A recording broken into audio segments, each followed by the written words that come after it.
No nosso mundo pós-industrial e pós-feminista, é menos claro que dantes o que é ou deve ser um homem. Há séculos, um homem tinha dois deveres: poder e proteção. Há décadas, trabalho e sustento. Mas e agora? Não temos a certeza. Seremos a primeira ou a segunda geração de homens que cresceram sem uma definição clara dos seus papéis sociais e sem um modelo que nos mostre o que é ser um homem forte e atraente. Prefácio à edição revista. Em abril de 2011, num quarto de hotel apertado e excessivamente caro em Londres, comecei a esboçar um livro de conselhos amorosos. Como bem sabem todos os que já tentaram escrever um livro, começar é a parte mais desafiante. Havia tanto a considerar, tantas ideias, tantos objetivos e ambições e, por alguns dias, esse potencial paralisou-me. Não tardei, porém, a delimitar um objetivo específico. Coloquei a mim mesma a seguinte questão: que livro gostaria de ter lido quando estava solteira e com dificuldades na minha vida amorosa? Se eu tivesse lido só um livro, o que gostaria que ele me tivesse dito? Com o decorrer das semanas, tornou-se claro que gostaria que me tivesse dito muitas coisas. O livro transbordou de mim, quase involuntariamente, como uma espécie de vômito intelectual. Nessa altura, eu andava a viajar pela Europa, dando palestras e fazendo coaching ao vivo. E muitas vezes terminava uma sessão com um cliente ou concluía uma sessão de perguntas e respostas com uma pequena audiência. E corri imediatamente até ao meu quarto de hotel para apontar no meu livro em franco crescimento algumas das ideias que tinha verbalizado. Também tinha decidido, logo de início, que queria dar um estilo diferente ao livro. Eu lera praticamente todos os livros de conselhos de namoro que havia no mercado e considerara a maior parte como lixo. Já sabia que as ideias fundamentais deste livro seriam diferentes, mais profundas, mais pessoais, mais emocionais. Mas também queria que o estilo fosse diferente. Talvez estivesse armado em bom, mas pretendia conferir-lhe um toque mais literário. Queria transmitir, através da própria escrita, a beleza e a alegria da experiência do namoro. Não queria limitar-me a apresentar planos passo a passo e informação para memorizar. Queria tocar o leitor, visto que, afinal, o verdadeiro objetivo do livro era mostrar que o namoro e o romance são mesmo isso: permitir-se ser tocado, emocional e fisicamente. Escrevi este livro em menos de 3 meses. A maior parte foi escrita em quartos de hotel e pequenos apartamentos na Europa. Primeiro Londres, depois Bristol, Praga, São Petersburgo, até o concluir em Budapeste. A primeira versão era longa e desleixada. 366 páginas com, pelo menos, o mesmo número de gralhas, erros gramaticais e divagações tolas. Na altura, as minhas aspirações eram bastante básicas. Queria ganhar algum dinheiro online sem precisar de estar fisicamente num lugar, visto que quase 4 anos de viagens constantes a fazer aquela coisa do coaching estava a esgotar-me. Mas também queria divulgar as minhas ideias ao mundo e, com sorte, fazer uma diferença na área dos conselhos de namoro, visto, nessa época, sentir que o que tinha para dizer era muito diferente da maioria dos conselhos tóxicos de engate ensinados aos homens. O livro saiu a 5 de julho de 2011. Publiquei-o como autor através da Amazon e no meu website. No primeiro mês vendeu apenas umas centenas de cópias, sobretudo leitores do blog e antigos clientes meus. Muitos comunicaram-me os diversos erros que entraram e ajudaram-me a editá-lo nas seguintes semanas. E pouco depois foram publicadas algumas pequenas atualizações. No outono desse ano, sentia-me satisfeito por o livro ter saído e não tardei a avançar para outros projetos. Porém, os meses foram passando e o livro parece ter ganho vida própria. Sem marketing, sem publicidade, sem promoção e com uma capa merdosa que eu próprio fiz em Photoshop, as vendas do livro cresciam exponencialmente a cada mês, como um vírus mental que infectasse os cérebros das pessoas e as fizesse contagiar outros. Os homens começaram a recomendá-lo aos amigos, que por sua vez os aconselhavam aos seus amigos, e em breve os amigos dos amigos estavam a comprá-lo para os irmãos e os primos, e até para pais e tios recém-divorciados. Não tardou a ser recomendado em websites e fóruns. de tal forma que comecei a receber e-mails a pedir que me parasse de mandar spam. Mas eu não estava a mandar spam, não estava a fazer nada, eram os leitores. Em princípios de 2012, agradavelmente surpreendido, estava a ganhar dinheiro suficiente para viver como escritor. Então deixei de fazer coaching e concentrei-me unicamente na escrita. No verão desse ano, também fiz a primeira revisão séria ao livro. Contratei um designer para fazer uma capa a sério, cortei umas 50 páginas das mais pedantes e excessivas, simplifiquei alguns dos termos e teorias e tentei torná-los mais fáceis de ler. Aquela que considero a primeira versão profissional de A Arte Subtil de Saber Seduzir foi publicada em agosto de 2012. A partir de então, este tornou-se o livro de conselhos sentimentais para o homem mais vendido durante anos, destornando referências como The Game, de Neil Strauss, e The Mystery Method, de Eric von Markovic, e chegando mesmo a destornar a maior parte dos livros de conselhos amorosos para mulheres, o que era inédito no setor. Foi um best-seller perene dentro da sua categoria na Amazon e chegou a um ponto em que muitos fóruns e sites populares de conselhos para homens o sugerem como leia isto antes de fazer mais perguntas, nos seus sidebars e secções de perguntas frequentes. Em 2013, senti que não tinha mais nada a fazer com o livro. Estava pronto para avançar. Preparava-me para relançar o meu site e começar a escrever artigos para ambos os géneros, com temas que iam da psicologia pessoal aos efeitos culturais dos smartphones e dos feeds de notícias. Ia deixar para trás e para sempre os conselhos amorosos. Durante os 2 anos seguintes, a popularidade do meu site explodiu. Foi acedido por mais de 20 milhões de pessoas só em 2015. Contudo, a arte subtil de saber seduzir persistiu. Esteve sempre ali nos bastidores.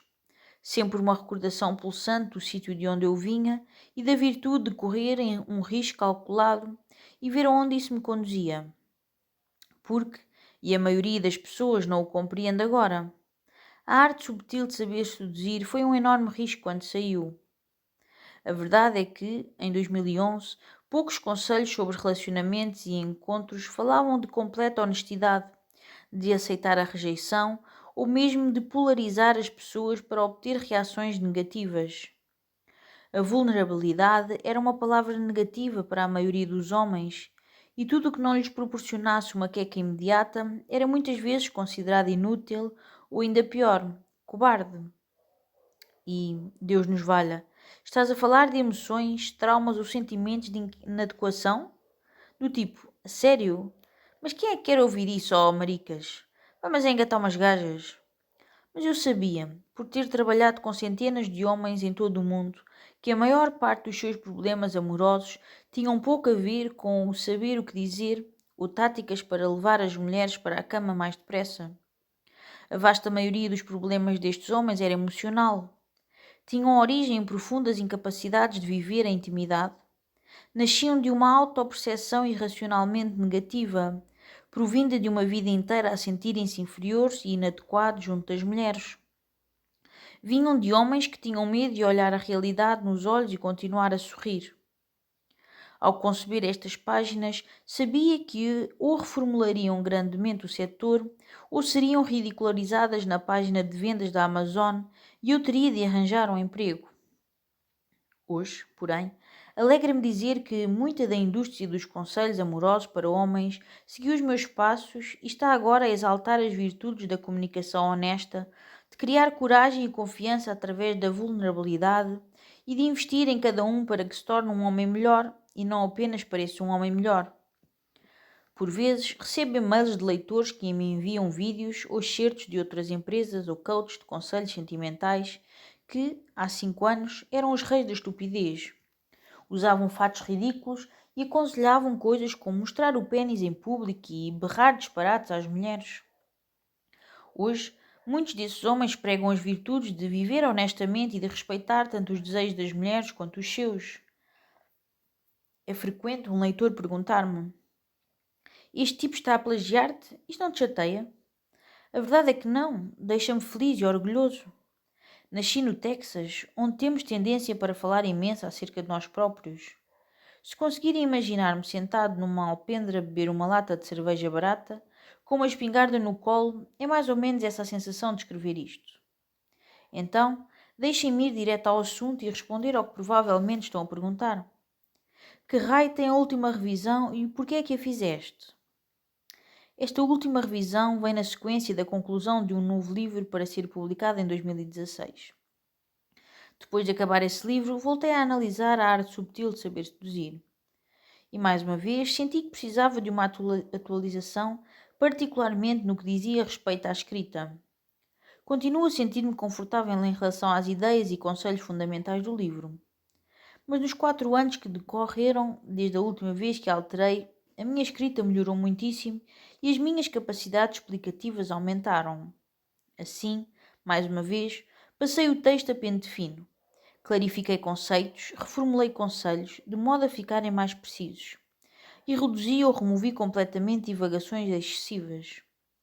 A versão de arte subtil de saber seduzir que lê neste momento é a mais clara, a mais concisa e, por isso, será provavelmente a mais poderosa até à data. Acredito nisso.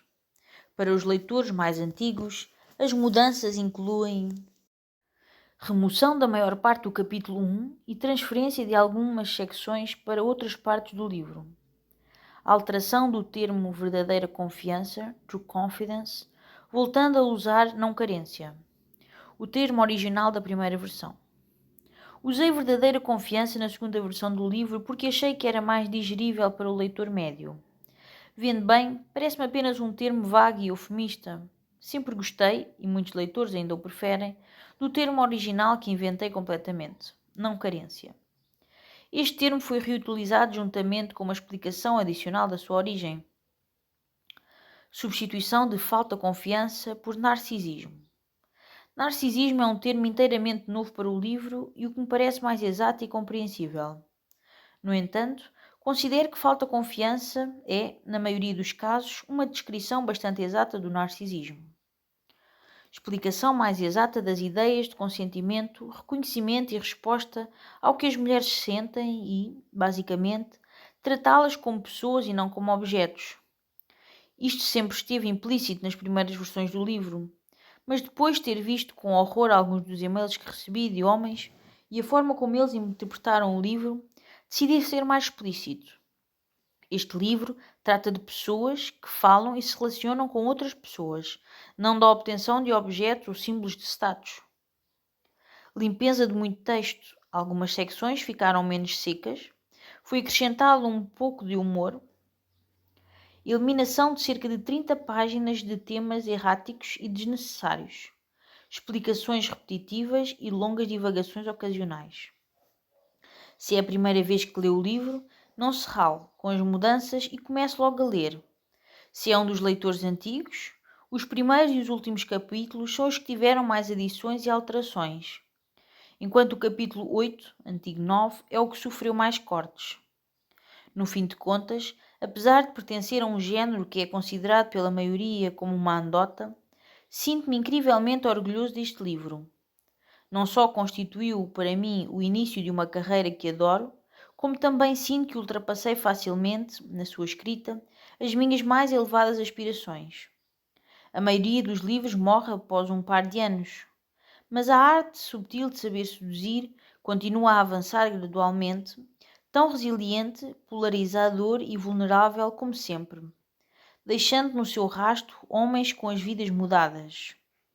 Ou, pelo menos, é isso que gosto de dizer a mim mesmo. E pela maior parte desse sucesso, não tenho mais a quem agradecer senão a vocês. Os leitores que voltam sempre, as pessoas que leram o livro e o partilharam com os seus amigos ou recomendaram em websites, as pessoas que compraram 5 exemplares e os ofereceram a amigos e familiares. Sem o vosso entusiasmo e apoio pelas ideias do livro, especialmente nos primeiros tempos, estas ter-se-iam de certo perdido na latrina de fracassos autopublicados na Amazon. Por isso, obrigado. Mark Manson, 28 de dezembro de 2015. Uma nota rápida para as mulheres e leitores LGBT. A popularidade e a arte subtil de saber seduzir chamou a atenção de muitas pessoas, para as quais o livro não tinha sido originalmente concebido ou escrito. Várias mulheres solteiras, assim como gays, lésbicas, bi e trans, têm-me enviado e-mails ao longo dos anos perguntando se os conceitos do livro se lhes aplicam. A princípio, isto surpreendeu-me. E depois, o que me surpreendeu mais foi que, enquanto eu reanalisava os conceitos do livro, percebi que a resposta era um rotundo sim, que estes conceitos se aplicam a toda a gente. Contudo, existem algumas ressalvas. Os princípios fundamentais do livro, não carência, capítulo 1, vulnerabilidade, capítulos 2 e 3, incondicionalidade, capítulo 3, polarização e rejeição, capítulos 4 a 6, demografia, capítulo 7, ultrapassar a vergonha e a ansiedade, capítulo 9 e 10, e intenções, capítulo 11, aplicam-se a todos os seres humanos, independentemente do género, orientação genitália, ou seja lá o que for. As partes do livro que não se aplicam diretamente são uma série de exemplos específicos e implementações desses princípios fundamentais. Por exemplo, na maioria das culturas, espera-se que os homens tomem iniciativa em quase todas as fases do corte. E por isso, as ansiedades que enfrentam, capítulos 9 e 10, os desafios com a vulnerabilidade com que se confrontarão, capítulo 3, e por aí fora, parecerão um pouco estranhos para uma mulher heterossexual ou alguém com outra orientação. Desde que se mantenha isto em mente ao longo do livro e que cada um tente aplicar os princípios fundamentais à sua própria situação amorosa, estará tudo bem. As mulheres, tal como os homens, têm de polarizar. Os gays também têm de trabalhar a sua carência e vulnerabilidade. As lésbicas têm de aprender a olhar as intenções por trás da sua comunicação, mais do que a comunicação em si mesma. Porém, como o livro foi escrito inicialmente para uma audiência masculina heterossexual, os exemplos e conselhos específicos dados são para as suas situações. Uma série de leitoras pediram-me que escrevesse uma versão feminina de A Arte Subtil de Saber Seduzir, o que talvez faça um dia, mas, entretanto, isto é o que temos. Como nota final, os únicos capítulos que sinto sobretudo escritos para a situação dos homens heterossexuais são o 8 e o 14. Outros leitores acharão estes capítulos menos relevantes. A introdução, que começa na página seguinte, também está sobretudo orientada para os homens heterossexuais e discute a masculinidade dos dias de hoje. Por isso, estejam à vontade para passar diretamente ao capítulo 1. Introdução. Movimento. No nosso mundo pós-industrial e pós-feminista, é menos claro que dantes o que é ou deve ser um homem. Há séculos, um homem tinha dois deveres: poder e proteção. Há décadas, trabalho e sustento. Mas e agora? Não temos a certeza. Seremos a primeira ou a segunda geração de homens que cresceram sem uma definição clara dos seus papéis sociais e sem um modelo que nos mostre o que é ser um homem forte e atraente. O objetivo deste livro é fornecer esse modelo. Um modelo do que é um homem íntegro, maduro e atraente no século XXI. Isso implica ir além dos padrões de protetor e provedor, de força e estoicismo e tornar-nos em algo de maior e melhor, algo mais admirável e desejável. Há 10 anos, quando comecei a ajudar os homens a melhorar a sua relação com as mulheres, não fazia ideia da toca de coelho em termos de informação e autoaperfeiçoamento em que estava prestes a enfiar-me, tanto a mim como aos outros. Na época, as principais preocupações da minha vida amorosa focavam-se nas promoções de bebida que haveria nessa quinta-feira e qual das 5 genas no meu telefone seria a que tinha estado comigo no fim de semana anterior. Só quando me preparei para ajudar outros homens a chegar ao ponto de terem 5 genas no seu telefone é que tive um vislumbre da profundidade e subdesenvolvimento do mundo emocional e sexual da maior parte dos homens e da dificuldade em inspirar um movimento genuíno no seio deles para que se abrissem a esse mundo. Não vou mentir. Agora, pensando nisso, levar-me a mim a esse ponto parece fácil, em comparação. Durante o meu crescimento fui sempre uma espécie de tipo médio, embora tivesse pouca sorte com as senhoras. E então, em 2005, depois de ter sido traído e abandonado pelo meu primeiro amor, Fiquei emocionalmente perturbado e ligeiramente traumatizado. Tornei-me obsessivo. Uma necessidade desesperada de validação e afeto por parte das mulheres cresceu dentro de mim e passei uma quantidade incrível de tempo em busca dessa validação e desse afeto. Muito mais do que a maioria dos homens. Compensei excessivamente em breve. Comecei a dormir com qualquer rapariga da área de Boston que me permitisse aproximar dela. Isto prosseguiu por pouco mais de 3 anos. O meu plano não era sofisticado. Na verdade, li um par de livros com frases e técnicas de engate e ia a bares 4 ou 5 noites por semana. Abordagem, flerte e fracasso. Em jogos de puxa e empurra, fornicando e chafurdando durante 36 gloriosos meses de experimentação. Fui indulgente comigo próprio, mas foi um período de crescimento e de movimento. Mas, um par de anos e algumas dúzias de mulheres mais tarde, aconteceram 2 coisas. Primeiro, comecei a perceber que sexo desenfreado e bêbado era divertido, mas não me preenchia muito. E não estava a afetar as outras áreas da minha vida de uma maneira propriamente saudável. Tive de recuar e avaliar-me. Questionar porque é que sacrificava tanto tempo e esforço a prazeres superficiais. A segunda coisa que aconteceu foi ter desenvolvido uma reputação local devido aos maus feitos. Em breve, homens que eu não conhecia de lado nenhum enviavam-me e-mails a perguntar se podiam sair comigo para verem como eu interagia com as mulheres, ou seja, para me verem em ação. A princípio foi esquisito, mas depois pensei, claro, por que não?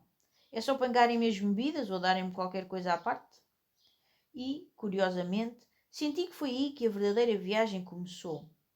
Experimentar e modelar o movimento interno, a abertura desses mundos emocionais, esse florescimento e uma nova confiança que ocorria dentro de mim, e depois replicá-lo noutros homens. Diz que se quisermos aprender bem alguma coisa, devemos ensiná-la. E esta segunda viagem acabou por ser muito mais educativa do que a primeira. Quando saía por mim mesmo era fácil. Metade do tempo saía para me perder, para enterrar as minhas emoções e com sorte acordar nos braços de uma estranha. Por vezes funcionava, outras vezes não. E essa era a única coisa que sabia. Mas esta segunda viagem tinha um propósito, tinha um significado. E descobri que precisava de uma base intelectual. Não me bastava fazer. Tinha de o ensinar e transmitir a outros homens e depois levá-los a fazerem-no também. Isto conduziu-me num caminho sinuoso e retorcido. Começou com entradas e saídas da chamada comunidade. Artistas do engate. Investiguei psicologia social, teorias da atração, historiografia da sexualidade humana, fiz borgas em clubes de strip, li livros sobre PNL e terapia cognitiva, assisti a diversos seminários de autoajuda e eu próprio dei alguns. Partilhei quartos de hotel com modelos de passarela, experimentei a cura pelo toque e tive alguns infelizes acidentes com terapias alternativas. Envolvi-me em discussões de género com feministas e li todos os livros merdosos de namoro que encontrei no mercado. Enquanto aprendi e cresci, o meu coaching também cresceu. O que tinha começado como um passatempo tornou-se um negócio, e um negócio a tempo inteiro. Não tardou a fazer-me viajar por 2 dúzias de cidades em toda a América, depois em países da Europa, Inglaterra e Austrália, e até fiz digressões tão distantes como Argentina, Brasil, Rússia, Israel e Tailândia, onde descobri que a maior parte do que eu tomava por garantido em relação a homens e mulheres era meramente cultural e não universal. Foi um período imensamente instrutivo e determinado, em que decidi claramente não permitir que o meu pensamento ficasse confinado por qualquer modelo ou paradigma prévio acerca da masculinidade ou da sexualidade masculina ou feminina. E depois de tudo, mais de 10 anos enriquecedores e repletos de desafios, foi isto que percebi. Neste momento estão a decorrer 2 movimentos. O primeiro é um vasto movimento social e emocional na cultura ocidental. Há um apelo a uma nova masculinidade que já faz falta às gerações. Há um vazio em relação ao que os homens são, como devem comportar-se, e até agora ninguém avançou para preencher esse vazio. Pode considerar-se excessivamente ambicioso, mas o propósito deste livro é ajudar a criar os modelos futuros de comportamento masculino. Modelos para ser atraente, poderoso e ao comando dos seus relacionamentos com as mulheres e com a vida em geral. O segundo movimento acontece dentro de si, pessoalmente. É um movimento emocional e psicológico. Se está a ler isto é porque quer mudar. Quer mudar as suas interações e relações com as mulheres da sua vida. Quer que essas relações melhorem. Quer que sejam abundantes. Quer sentir-se confiante e empoderado junto das mulheres, tanto das que conhece como das que quer conhecer. Quer sentir que controla as suas relações com elas. Quer ser sexual junto às mulheres, sem vergonha, hesitação, remorsos ou dor. Este segundo movimento é um movimento interno. Demorei muito tempo a desenvolver isso. Embora este segundo movimento comece muitas vezes pela mudança do comportamento externo e resulte numa mudança desse mesmo comportamento. O que diz, o que veste, como se movimenta. O processo em si é interno, uma alteração das prioridades e da autoperceção que se reflete então na vida romântica e social. Porque, quando altera as suas crenças e formas de pensar, o comportamento acompanha. Este livro foi concebido para o guiar através desse movimento interno. O movimento social mais amplo não passa de um pano de fundo e é apenas brevemente explicado para conferir contexto à sua situação atual. Os seus fracassos com as mulheres não são causados por dizer coisas inadequadas ou por parecer que é o homem errado. Palavras e aparências são apenas um sintoma de um problema interno mais vasto. Os seus fracassos acontecem porque cresceu mal equiparado emocionalmente para lidar com mulheres e, mais especificamente, para a intimidade. As palavras que diz e a sua aparência são apenas um efeito secundário dessa incapacidade interna. Não se trata apenas de compreender intelectualmente que postura adotar, como falar, como comportar-se. Não é a técnica de fingir até ser verdade. É mais profundo que isso. Trata-se de, intelectualmente, processar as ideias que farão mudar as emoções. O conduzirá depois a modificações permanentes e inconscientes que o transformarão no macho atraente que pode ser. Este é um guia de como fazê-lo. Este livro pretende equipá-lo com ideias e valores que formarão essa base emocional que nunca recebeu na adolescência, assim como apresentar-lhe o modelo masculino que lhe faltou, tal como a mim. E, uma vez que dê início a esta mudança interna, perceberá que as ações sociais, dizer a coisa certa, saber quando tentar o beijo, saber como abordar uma mulher, etc., começarão todas a encaixar no seu lugar de uma maneira mais profunda e poderosa do que se, simplesmente, memorizasse algumas frases ou seguisse uma espécie de procedimento arbitrário. O princípio deste livro é muito teórico. É aquela questão do contexto geral. Faço-o porque me parece importante estabelecer um alicerce para explicar as realidades da atração, do comportamento de género e o que determina o seu valor enquanto homem no mercado do namoro. Contudo, à medida que o livro prossegue, torna-se mais técnico e específico, focando-se gradualmente nas ações e hábitos necessários. Acredito que é importante explicar porque deve realizar certas coisas e comportamentos antes de lhe pedir que o faça.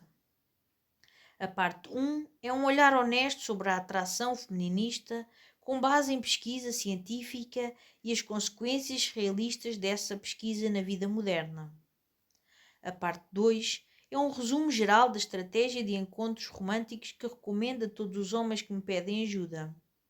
A estratégia baseia-se em polarizar as reações das mulheres para filtrar as mais receptivas à sua identidade o mais depressa possível.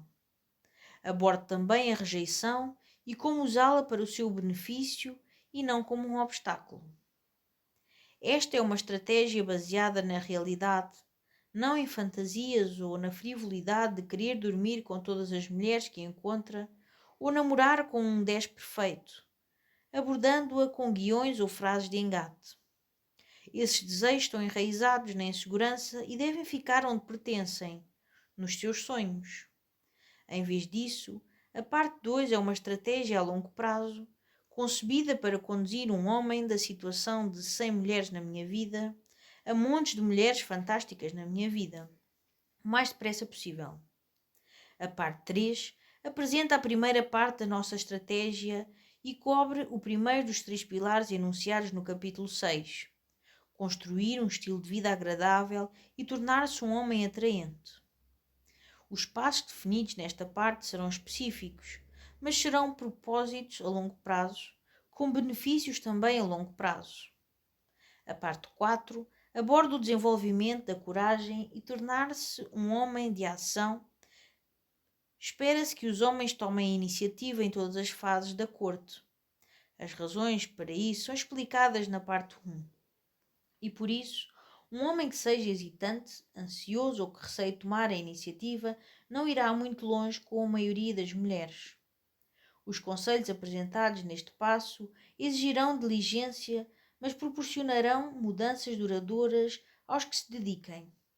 Estes passos são objetivos a médio prazo, com benefícios também a médio prazo.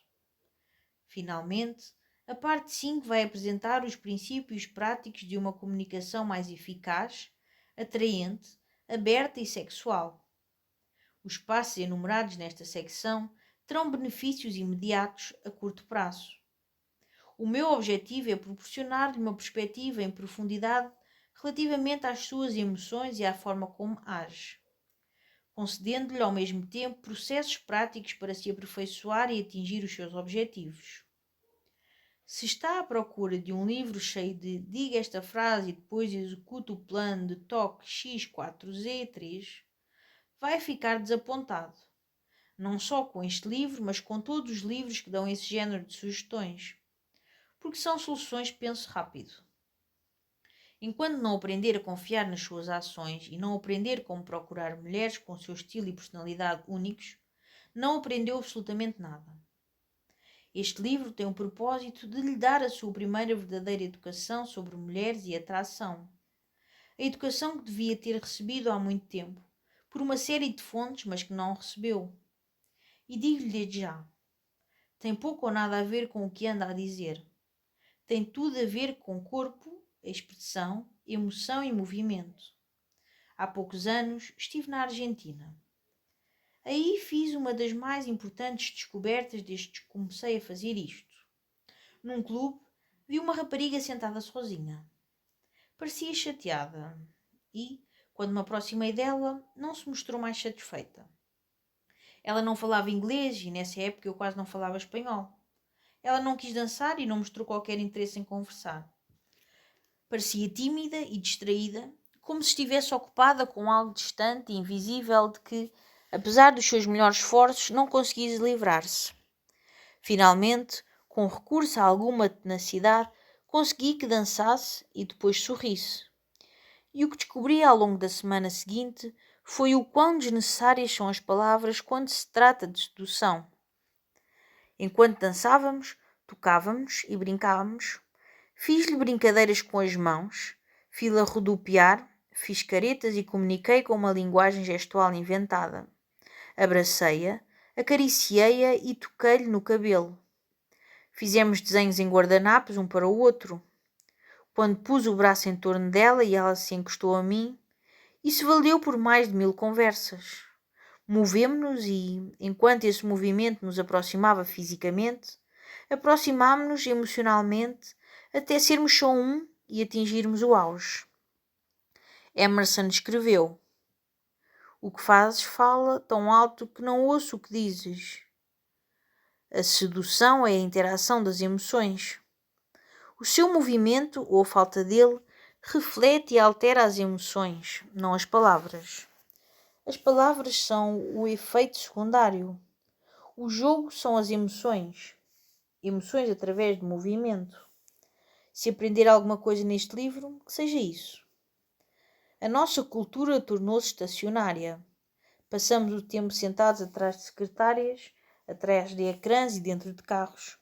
Não nos movimentamos como antes e não sentimos como sentíamos. No decurso deste livro, vou convidá-lo e espero inspirá-lo a mover-se. Levantar-se dessa cadeira, ir lá para fora, atrever-se a sentir, a experimentar e conectar-se. Isto implicará mexer o rabo, mas é uma coisa boa e vou ajudá-lo com isso. E se prometer mexer-se, eu prometo-lhe mudança. Aos poucos, a sua aparência vai mudar, as suas palavras vão mudar e as suas ações vão mudar. E com sorte, algo extraordinário acontecerá. As suas emoções vão mudar e mover-se e vibrar com elas. E as mulheres sentirão a sua ressonância e aparecerão na sua vida.